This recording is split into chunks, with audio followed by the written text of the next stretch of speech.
अस्सलाम वालेकुम दोस्तों, ये वो फूल है जो हमने साल पहले लगाया था और ये उस वक्त 1 फुट का था। अब माशाल्लाह से ये मेरी हाइट के बराबर है। ठीक हो गया।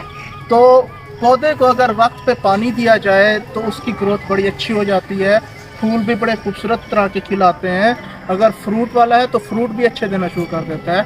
वक्त पे पानी देना, चीज़ का ख्याल रखना, और इस सब का क्रेडिट इमरान भाई को जाता है। इमरान भाई ने बड़ी मेहनत के साथ इनकी केयर की है, जिसकी वजह से आज ये 1 साल में इतना जवान और हैंडसम है।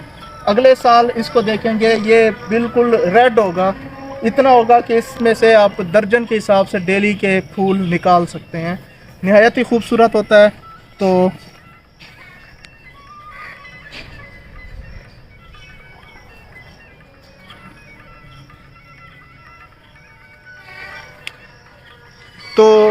इसी तरह से अगर आप भी अपने घर में पौधों की ठीक तरह से केयर करते रहें तो उनकी ग्रोथ अच्छी हो सकती है, उनसे बहुत ही अच्छा रिज़ल्ट हम हासिल कर सकते हैं।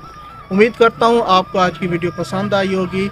इसी तरह की वीडियोस के साथ हमारे साथ मुंसलिक रहें।